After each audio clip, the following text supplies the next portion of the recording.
all the games I used to play in my younger, wilder days. The game of clubs and tees had never crossed my mind. But after some discussion with my closest, dearest friends, I decided... Welcome into another episode of the Turn Fantasy Golf Podcast, brought to you by Rotoballer.com. We're a couple weeks into the 2021-2022 season of the PGA Tour Premium Session.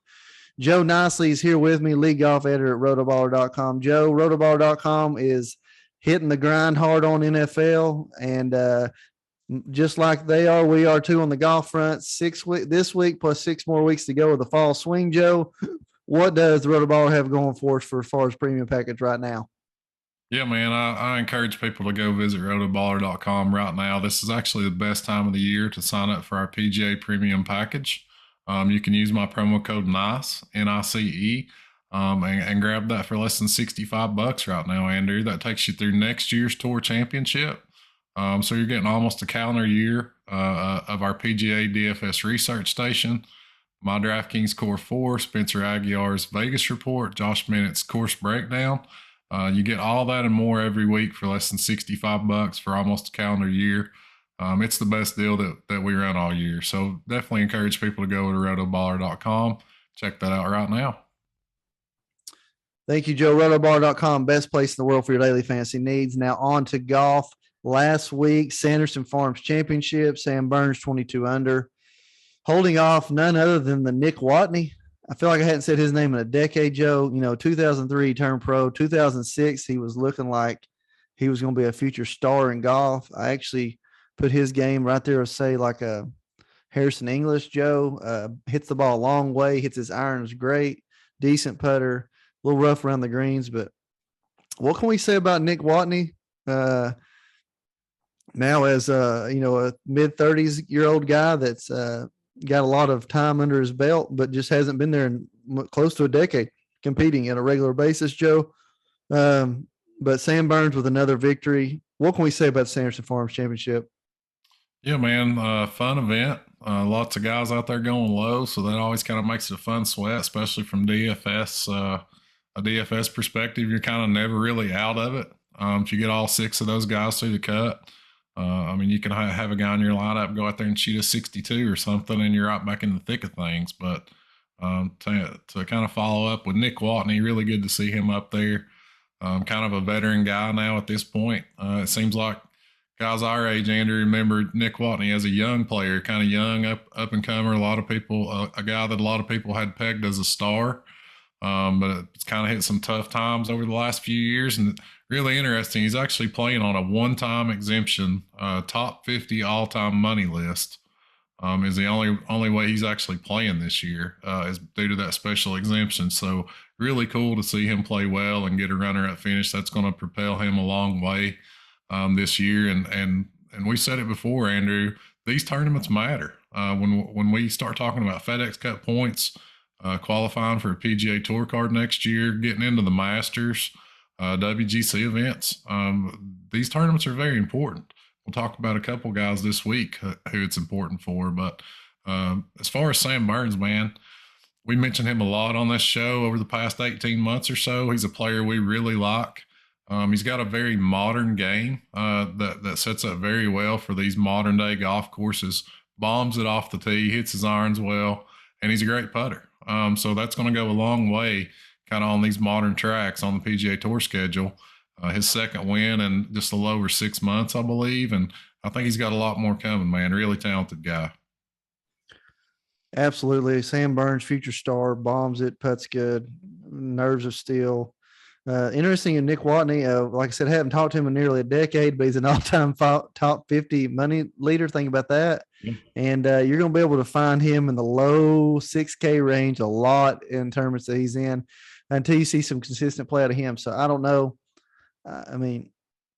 The guy's got a swing that don't quit, bombs it. So distance is never going to be an issue with that cat. So moving on, though, Joe, let's get right into this week. Shriners Children's Open, Shriners Hospital for Children Open, been around since 1983. It is played at none other than the TPC Summerlin in Las Vegas, Nevada. Hopefully it's on my little bucket list next trip out there. I'm going to knock that out. But the course designed in 1991 by Bobby Weed. Fuzzy Zero was a consultant on the design of the golf course. Matter of fact, funny, little bit of worthless knowledge here. Fuzzy Zero won the inaugural playing at this tournament in 1983, back when it was held at another course. And TP, it's like I said, been around for 38 years. Last decade, as far as defending champions, Martin Laird's won it a couple of times. Kevin Na won it a couple of times. Several players that are not in the field have won it. There's a couple more. See, Ryan Moore and Webb Simpson. I think that's the only defending champions that are in, or former champions that are in the field this week. We got Cantlay, DeChambeau. They're not playing this week. So let's just get Ryan, or sorry, I forgot this part. Par 71, 72.55. This got bent grass greens, which is really very unlikely for Nevada. Bermuda rests the way out with a little bit of ryegrass on the tee boxes. So you see mostly Bermuda throughout all golf courses out in Vegas, but TPC Summerlin's a special track.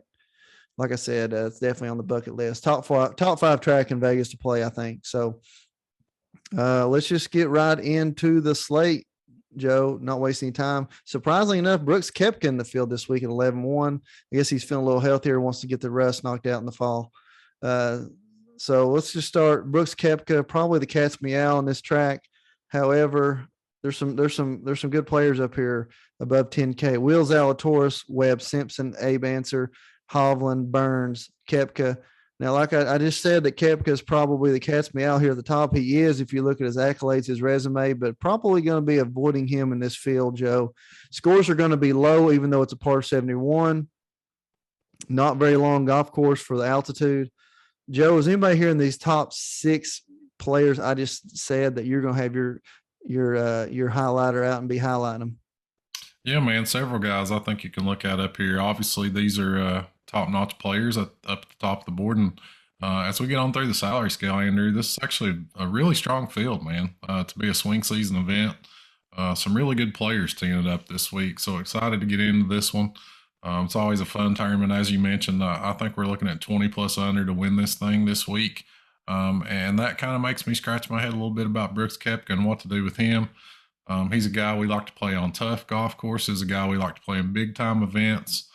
We saw a very good stretch of golf from him over the last 3 majors of 2021. But we did see a decline, pretty steep decline throughout the FedEx Cup playoffs, and obviously ended with him withdrawing from the Tour Championship. We do feel like he's healthy. He played in the Ryder Cup, set to tee it up this week. But you wonder about his focus. You always kind of wonder how he's going to show up in these non-major events. So I have my concerns with him, especially with him being the highest priced guy on the slate. I think you could probably make an argument for him in GPPs, kind of as a contrarian play. I don't think he's going to carry a ton of ownership. But that's kind of my thoughts on Brooks. Not all in for sure on him. We'll probably hold off more than likely, other than toss him in a few GPP lineups. Sam Burns, you mentioned, coming off a big win.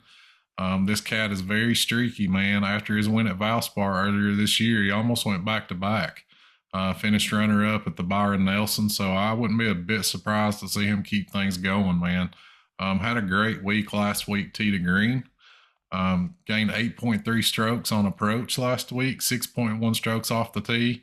And get this, Andrew, he won that golf tournament and lost 2 strokes putting. So if he gets that putter going this week, man, look out, especially if he kind of holds on to that tee degree form. Really, really interesting to just go right back to Sam Burns. Victor Hovland's making his debut here. We love him. Kind of in that Brooks Koepka mold. Almost prefer him on harder golf courses. And then Abe Anser, man, what can you say about the guy? Hits fairways, hits greens. Ranks first in this field in good drives gained. And when you hit a lot of fairways and a lot of greens, AP, good things tend to happen. He's got 2 fourth-place finishes here in this event over his last 4 Shriners starts.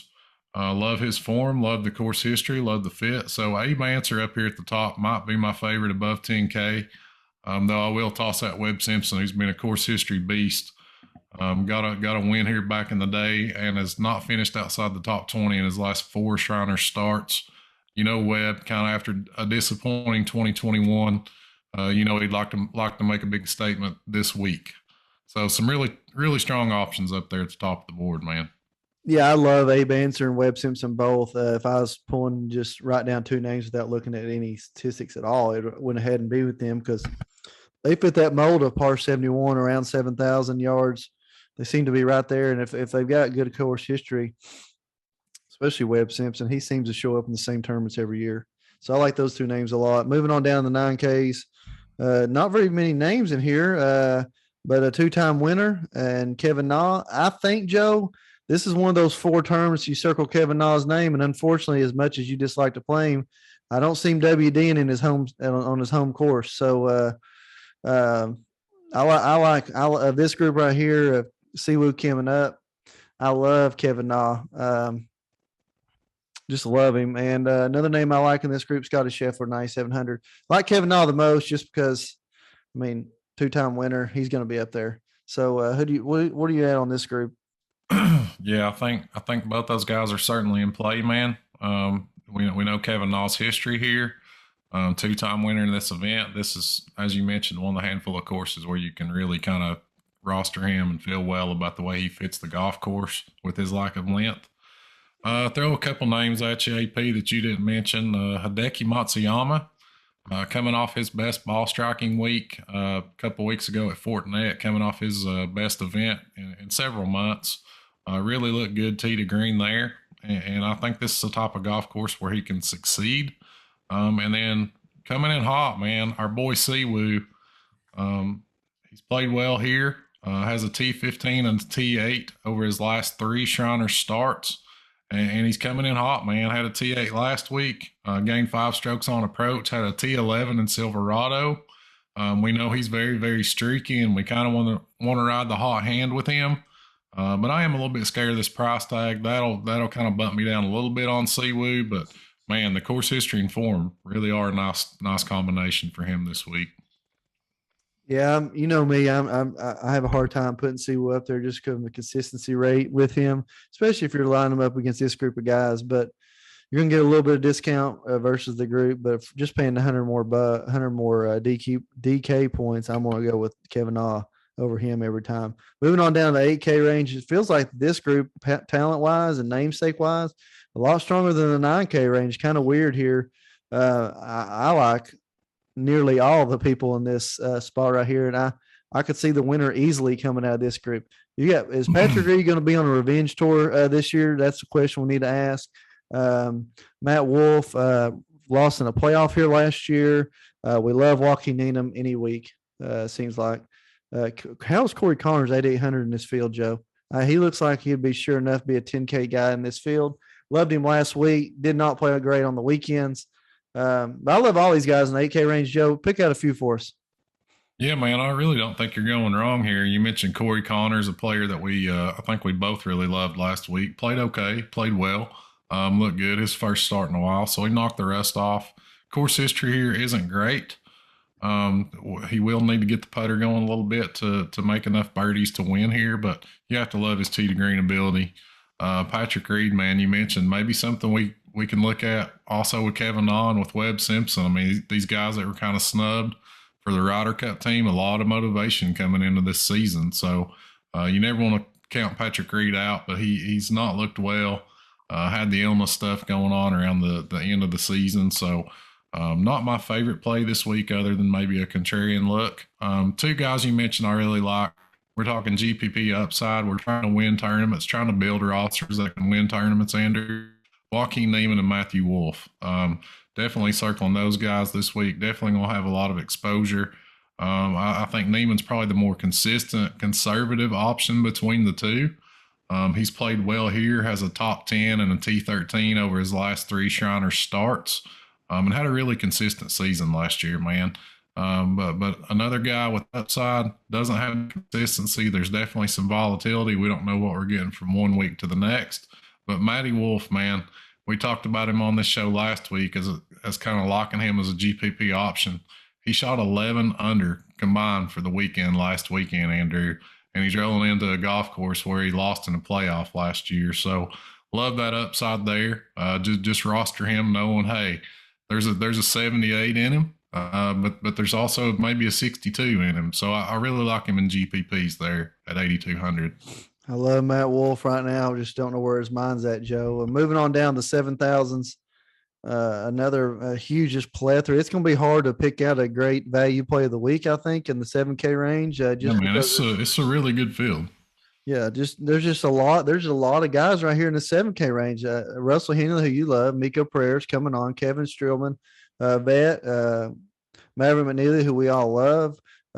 Maybe you could even throw in a Danny Willett on this style of golf course where the golf course is not too long. Brian Harmon, I mean, coming off one of his best seasons of all time. Who knows if Leishman's ever gets the putter hot, what he can do. Palmer's solid vet. Seamus Powers got a big bright future. Kevin Kisner, short end of the stick on the Ryder Cup. Ricky Fowler, is he making a comeback? He did have a pretty good last few weeks of the season last year. Scott Stalling is always going to be a threat in a weaker field event.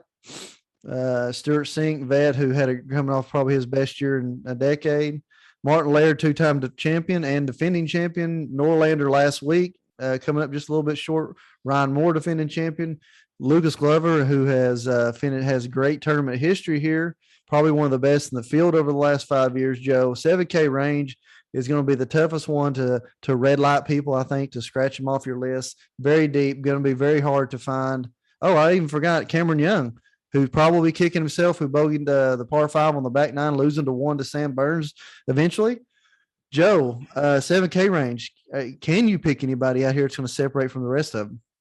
Man, it's jam-packed. You summed it up perfectly, Andrew. A jam-packed range. This 7K range, we often say it can make us or break us on any given week.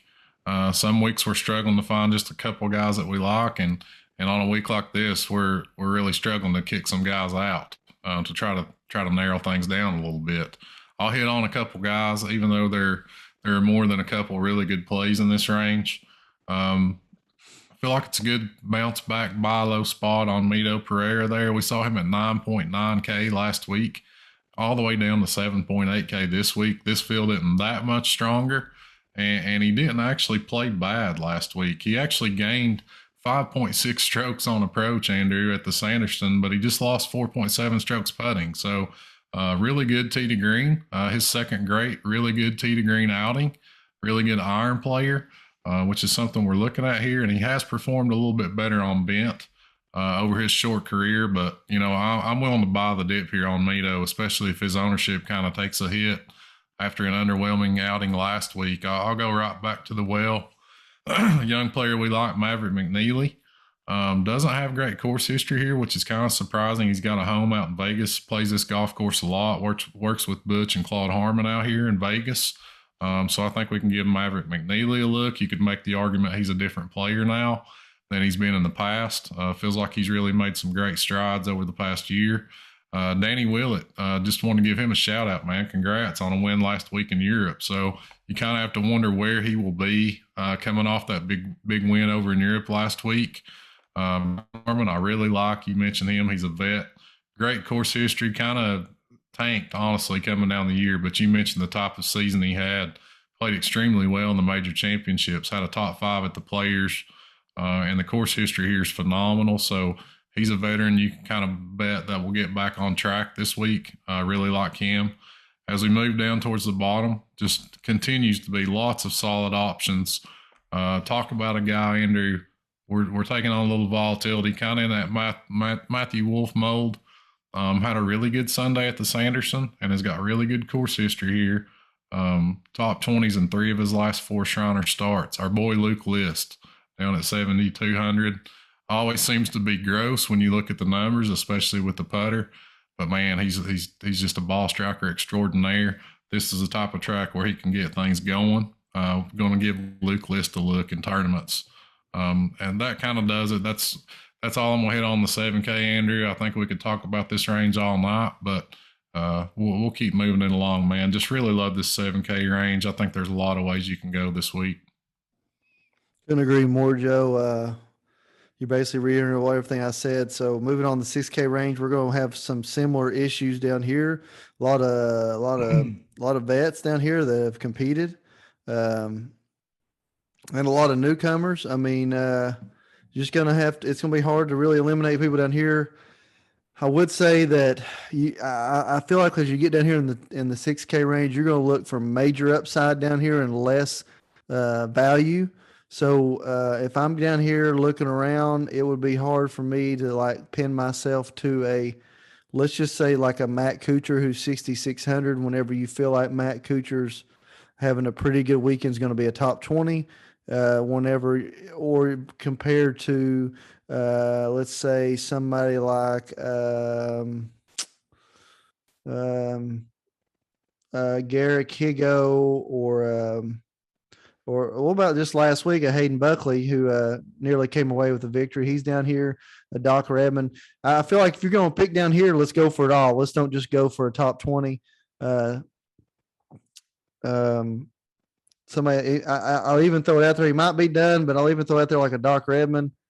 You're kind of going with the gusto when you get down here. Our buddy Brian Ray's guy had a top 20 last week. Willie McGirt, 6,100 down here, Joe. But yeah, I definitely feel like when we get down here in the 6K range, we need to put a little bit more gamble into our selection, even though there's a lot of very, very, very capable players down here in the 6K range. Joe, you want to hit a few down here? Yeah, man, I totally agree with kind of the thought process, Andrew. I think it's something we've talked about. We want to emphasize on this show, kind of going forward this upcoming season, man. We want to build winning lineups. We're not trying to cash. We're trying to take down tournaments. The way to do that, as you mentioned, down here in this cheap range is to be aggressive.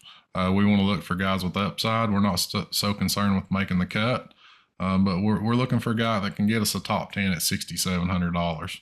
And I think that's what you're trying to drive home, and I 100% agree with it, man. I think you can look at some of these young guys down here. We're seeing we saw a ton of KFT guys, kind of a youth movement last week at Sanderson. A lot of that was due to hot putters, which we don't want to rely on. But, man, these guys are so talented now, Andrew. They're coming out of college and coming off the Korn Ferry Tour, and they're just immediately competing to win. And it almost seems like, these older guys, you mentioned some of these vets, a Kuchar down here, some of those type of guys, man, it almost seems like their time has passed with these young guys coming on. So I'm more than willing to look at them. Trey Mullinex is a guy that bombs it. You mentioned him last week. Excellent call. He played well at Sanderson. I'll mention kind of a hometown guy if we want to take that angle, a guy that has upside, Scott Piercy. Volatile player, but he's a big Vegas guy, plays this golf course all the time. The course history reflects that. He's played well here. Hayden Buckley, you brought up, another young player that's kind of coming up. Certainly has a lot of talent. A guy that logged a T5 in this golf tournament last year, always plays good this time of year, and actually looked good tee to green in his last two starts. Peter Malnati. Had a T5 here last year and a T15 a couple of years ago, I believe, in this golf tournament. So I think he's a player you can look at. Let's dive deep, Andrew. James Hahn always plays well during the swing season. Had a top 5 in this golf tournament last year, so I think you can give James Hahn a look.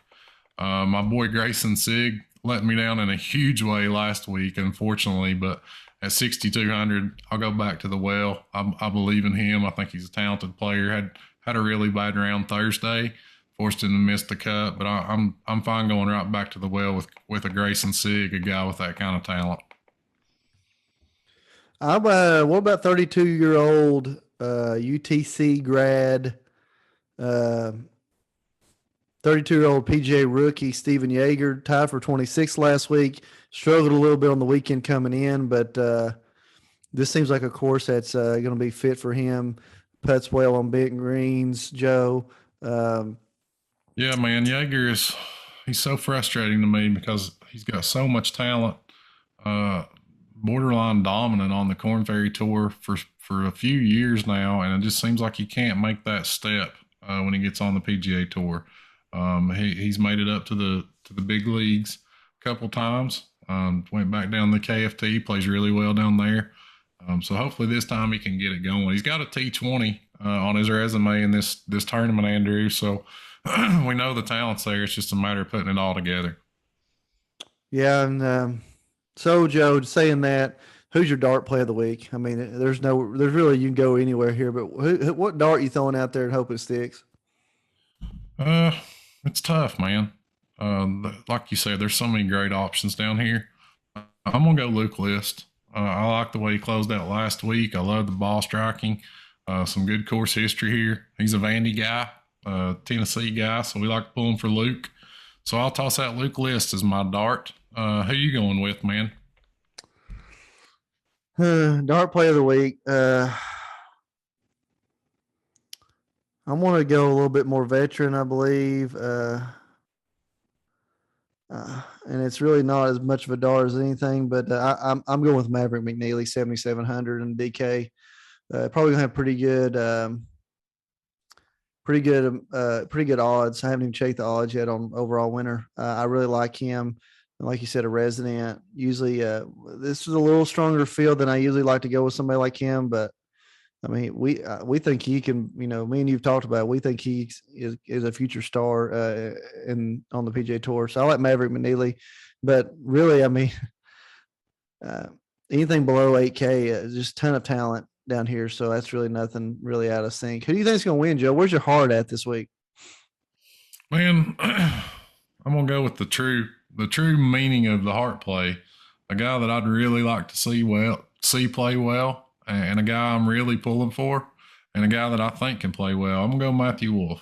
It could go bad, I know. Could be a broken heart. Could be a broken heart play. But I'm pulling for the kid. Like kind of how he's fought through some things. And I love the upside, man. So I'm going Matty Wolff. Matthew Wolff, huh? I just see this guy that I'm about to name my heart play of the week as the guy that's just walks with such swag. It's almost offensive, and he's not looking back. And that's Abe Anser.